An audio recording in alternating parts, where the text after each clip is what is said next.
Well, hello, welcome, and thanks for popping in to check out my top 7 favourite plants of the month. These are the plants that I am obsessed with. Like, I'm staring at them obsessively. Which month are we in now? Oh my gosh, can you believe it? It's November and it is freezing. And actually, yeah, some of the plants that I'm going to be showing you today have been living in very, very cold temperatures, and they're just so hardy, and I've had them for such a long time, so that I had to put them on the plant list. But I'm just giving you a warning that I am cheating just a little bit, and I'll explain that when we go out into the hallway. So we're going to do that quickly now before the light disappears, and then I'll meet you back here in the living room. All right, see you in a moment. So we're out in my hallway and I had to show you my succulents. I've got 2 gardens in a pot. So yes, there are quite a few plants within the 2 pots, but I'm going to count them as 2 plants. The first pot, I'm kind of cheating, I do realise that, but they work as a unit. There's like a little family here in a little garden in a pot. So let's start with the first one. This wall tea, I'll put the correct name up, I just call it wall tea, I've had for about 3 years, and it was just one little section before, like maybe that one or the size of that one, and now it has exploded into quite a few different plants. So I'm so happy, and I barely do anything with these guys. Probably watering, now I'm only watering every, I would say 2 months, maybe every 3 months. I keep an eye on the echeveras. They pretty much are the canaries of the pot and will tell me when they need watering. So if I start seeing kind of drying leaves on my echevera here, then I know to go in and give it a good old water. Look how pretty this one is. It'll be interesting to know if she'll bloom again in the winter. But I'm very proud of this guy. I also got this one from IKEA. Had it for since 2018. So yeah, one of my oldest plants. And she's pupped. How cute those little pups. And then in the back there we've got a jade plant. Also from IKEA, I think. Or it might have been from the plant shop that I worked at. But it has exploded. It's easily 4 times bigger than when I first got it. And then over here, oh my gosh, well, it's hard to ignore this donkey tail, my burrito, looking stunning and just overflowing. Hopefully I've got a photo of this plant when I first bought it. Also had this about 3 years. It was just one little bush and it grew very, very quickly actually. I've got another echeveria, this gorgeous purple one.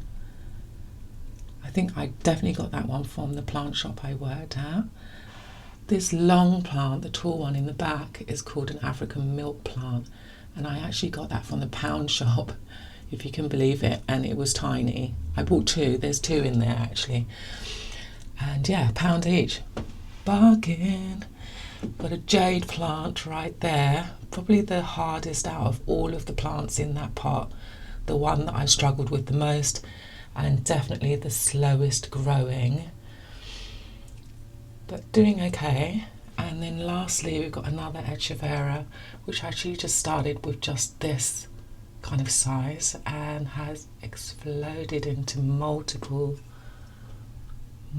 plants. So yeah,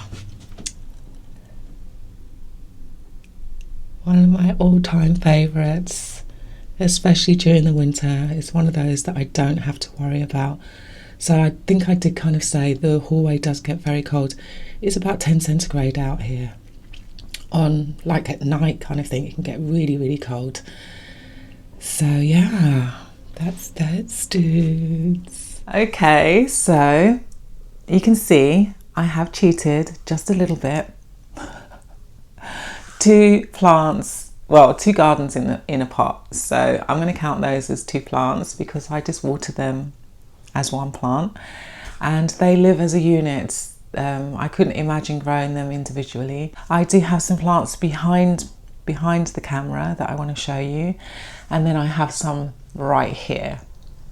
So let me spin the camera around and show you the one plant that I have to show you that's on that side, and then we'll get into these. So on this side of the room I have a little group of plants, but there's one main plant. Can you guess which one it is? I know, you probably wouldn't be too surprised, but it's my Monstera albo. I recently chopped and propagated this. It was in the video before this one, I think. Do check that out. But it's so happy, and I want to show you this leaf because for me this is something quite unusual. I've never ever had a full white leaf. I mean, it's not full white, it does have some green. We've also got double fenestration, which is so impressive for a winter leaf. And look at the leaf before, it only had fenestration on the side. So I chopped and propagated this plant, which is why you're looking at this plant. I chopped and propagated this plant. You can kind of see the chop there. And then its next leaf was this one, which is very common. Generally the next leaf after a chop will be very juvenile and sometimes a little odd looking, but it's been doing so well. I then got this leaf, I think it was that one. Oops, sorry.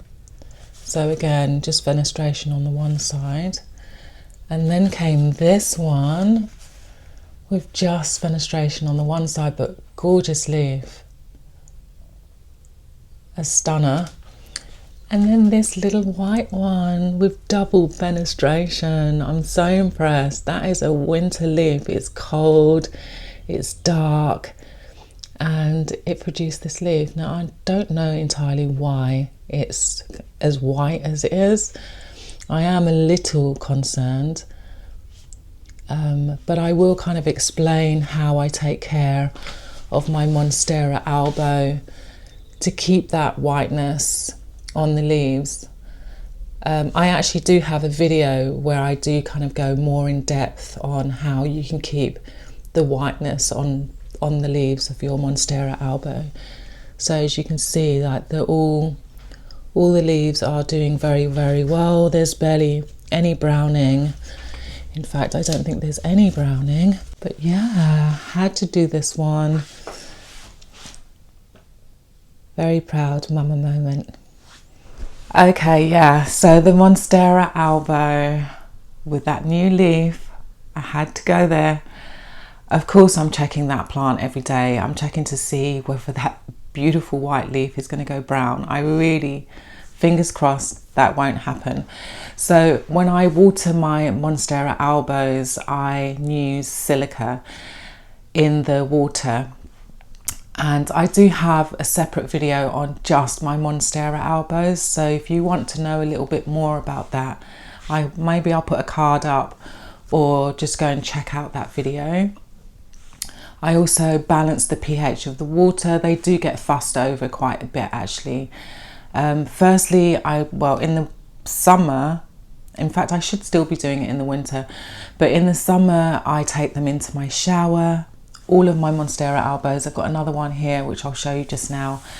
Yeah, they all go in the shower. Those moss poles get watered in there, and then I will water the pole again using a mix of my pH balanced water mixed with silica and also fertilizer, but I only use a quarter of the strength. And then I'll go in, and that is what's kind of, I go in with like this little squeezy bottle. This little guy is so helpful. Yeah, so I'll put some in there and I'll just squeeze it in and just kind of like direct it into the soil using this little nozzle thing. If you don't have one of these, definitely get yourself one of these. They're brilliant. The Hoyas get watered with this. A lot of my plants that are quite small, I will use this. Let's move on to the next. So I'm going to show you where the plants are living again, and then I'll come back and show them individually and give you some kind of updates and whatnot on those. Oh, the Monstera albo I chopped recently, and it's actually just living in pure sphagnum moss. There are some leca balls at the bottom just to kind of act as a reservoir mostly. And then the succulents that I showed you in the hallway are all in soil. Okay, let's have a look at where these plants are living, and then I'll get up close and show you. And then on this side of the room, I have most of the other plants that I want to show you. I've got this beautiful tall IKEA shelving unit, as you can see, which has its plant lights. Those are Barina lights. And the plants also, on sunny days, gets light from this window, which is southeast facing. And this window is facing the same way as the window in my hallway. And then I have another window right here, which is southwest. And yeah, all of these plants will get hit by that light. Look how blue that sky is today. It's actually a really beautiful day. It's freezing, but it's a really beautiful day. Show you what's going on this shelf.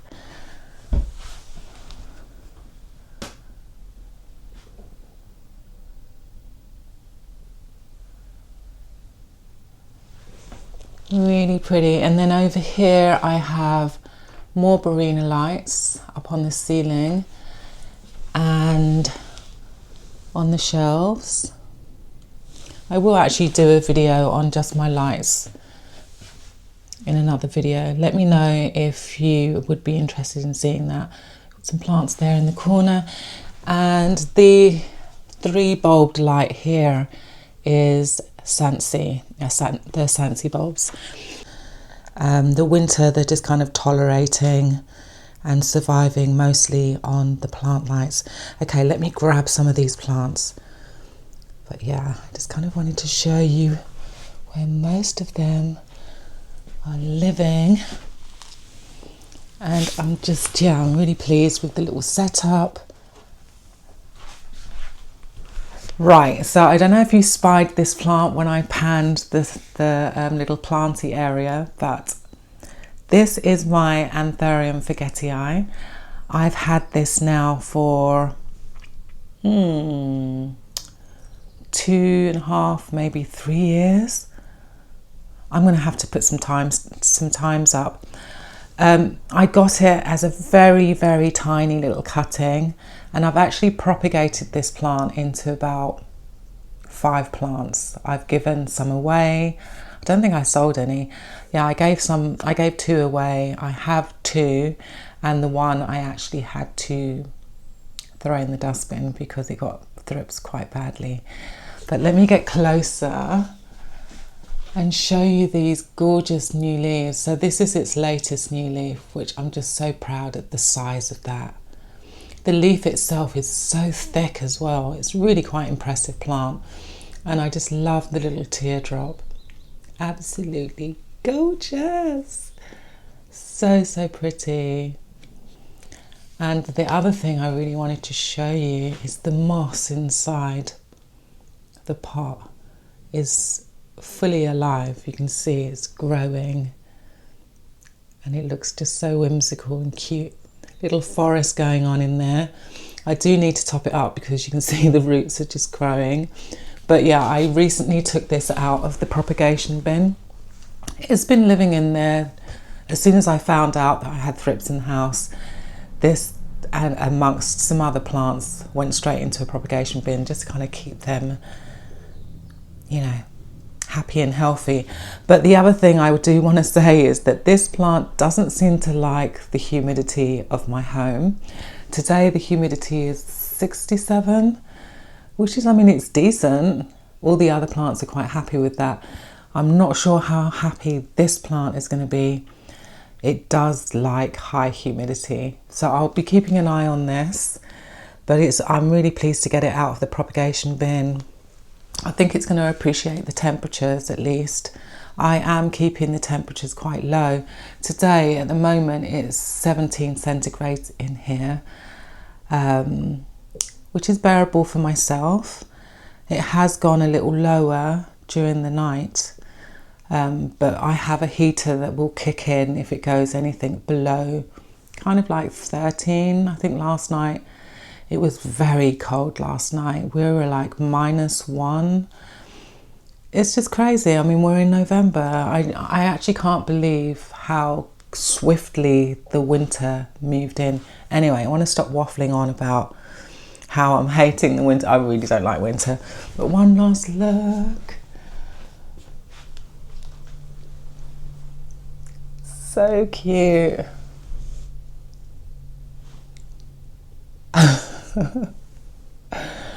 Yeah, I'm pleased that I have this one. I'm glad that it survived the whole thrippy thing. Okay, let's move on to another one.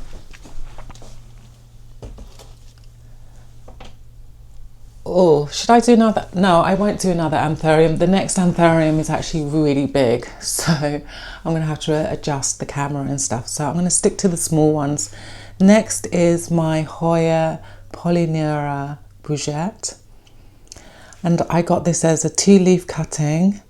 It took me months and months to get this to grow roots. So it was quite a challenge. We've come so far. It's been a hell of a journey. But check out this beautiful fish towel. How stunning is that? And from just 2 leaves, we've now got all of this. And recently it grew this new little branch. All on its own. I didn't have to propagate it, nothing like that. And then out of the blue, 4 leaves just croaked it, the oldest ones. But if you look inside the pot, you can see there's a new growth point. I'll try and put a little arrow in. Hopefully you can see that. But that's good to see. And I think there's another little growth point somewhere else. I keep losing it and finding it, but yeah, there are 2 little growth points going on. So I was really tempted to propagate this plant. I left it too late. It was the end of summer, but it's doing it on its own, which is amazing. I do love my Hoyas. They're just so easy to take care of. So with the Bougette, it should actually have a lot more variegation. Let me show you some of its variegation. So you can kind of see there are little white splashes, and then on its latest little branch you can also see some splashes of variegation there. And on that leaf, oh, there's quite a bit on that leaf. Yeah, a proud mama moment. And I remember seeing just the Polyneura in a store, in a shop, and just thinking, wow, that plant is amazing. It was huge though. It was a really big plant, and I do prefer to get my Hoyas quite small. Yeah, I just prefer it. And I also really love kind of growing the roots, you know, like new roots, because I just feel that the plants seem to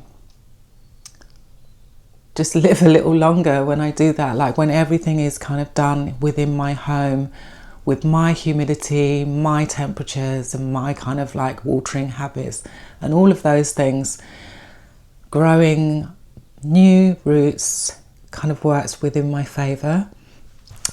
So that's that, dude. What number are we on? I feel like I'm almost at the end already.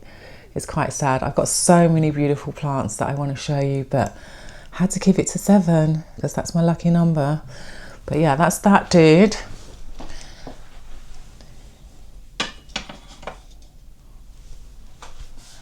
Oh my goodness, I've only got 2 more plants. Wow. Okay, I'm going to put the camera back a little bit because these guys are going to be the strappy ones. We've got some height, brilliant. Okay, so this one probably won't come as much of a surprise, but it's just doing amazing things. This is my Anthurium hang on. This is my Anthurium pallidiforum. I don't know what, my brain just went there. And we've got a new leaf, as you can see, just there, little skinny thing. It's still busy unfurling, and I'm really pleased to see that its petiole got some more length to it.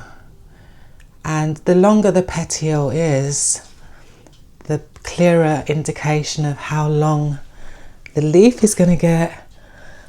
I really hope you can see the full length of this thing. I've had this plant now for, gosh, easily 3 years. It's living in this glass vessel. Like a lot of my plants, I have them in no drainage, and it's got a mix of my aeroid mix and some tree fern fibre. Tree fern fibre for anthuriums is just winner. The same with the forgetii, exactly the same setup. And then I've put a layer of sphagnum moss on the top there.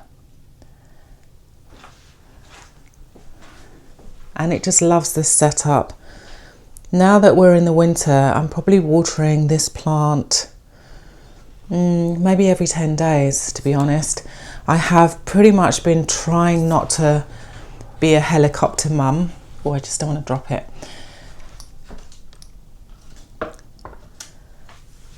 Yeah, I've really been trying not to overdo it with the watering, and just kind of like allow things to slow down a bit. It seems to be fairly happy with every 10 days. I did notice that some of the tips were going brown, so yeah, I probably did miss a watering, but life has been so hectic that I haven't really been home, and I guess these guys have been a little bit neglected. Okay, we're going to move on to the very last plant. I can't believe we're already here, which it's just amazing. Okay, the last one, I had to include a Ripsalis. I also love Ripsalis. I find that they're really easy to take care of.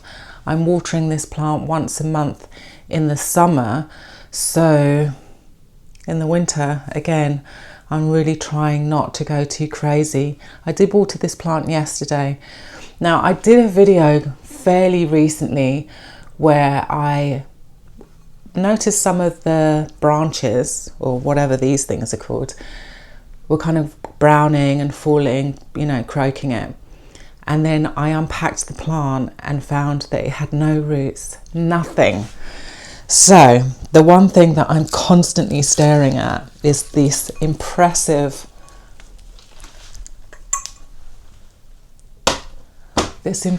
root system. I don't know if you're going to see, but there's a lot of light now going on. Maybe if I stand in front of the window. But yeah, there's so many roots, and I'm just so pleased to see that. Can you see? A very easy plant to propagate, because as you can see, there's loads of aerial roots, so you can kind of cut that and just pot it straight into soil and it's fine. I'm looking at it now and I can see that there's some new little shoots coming as well. I'm so impressed with that. I really was a little worried about this plant, but yeah, very, very happy. Also an old school plant. It's been through, quite a few seasons with me, and although I don't feel like I understand this plant completely, we do get along. Somehow it just works out. So yeah, I managed to revive it. It's looking happy, and when it's got the sun on it in that spot, it looks gorgeous. I do know that quite a couple of my subscribers actually really don't like this plant. I guess it's one of those Marmite moments, the whole Marmite thing. You either love it or you hate it. But for me personally, I do love an oddball, I've always been a bit of a lover of an oddball when it comes to people, and the same with my plants. And yeah, I just love it. I just think it's just so wacky and weird, and like it's just like a pot of kind of dreadlocks or something. It's just so cute. Let's put that guy back. Voila. So yeah, we kind of whizzed through them. Let me just readjust this camera so that I can say goodbye. So yeah, those are the 7. I could have just kept going, to be honest. When I was writing down my list, I actually had 9 on there. And I did kind of cheat with the succulents because there's quite a few plants within the pots. But, you know, I water those pots as a whole. They are definitely like a unit. And I'm sure I talked about this already, so I'm not going to go on and on about the succulents. I know I cheated, okay? But yeah, those are the 7 that I am obsessed with. And it's not just been this month. I haven't done my top 7 of the month for a couple of months now. But yeah, especially all of them. All of the plants that I showed you, I am staring at a lot. Let me know, guys, do you own any of these plants, and did they make it to your top 7? Or even if you do you do a top 7 plants? What is the plant that you're staring at the most at the moment? I would love to know. Whether I have that plant or not, I'd like to know, what is your favourite plant in your collection that you are completely obsessed with and kind of find yourself just thinking, is there something wrong with me? Why am I staring at this plant again? That's the plant I want to know about. Anyway, thanks so much for hanging out. I do hope that you enjoyed the video. Please do give me a thumbs up, just so that really does help out with the algorithm. Just kind of lets the whole YouTube thing know. Okay, I really feel like I'm waffling. I need to go and eat now. I'm quite hungry. But yeah, thanks again for hanging out, and I will see you here again very, very soon. Sending lots of love and light. All right.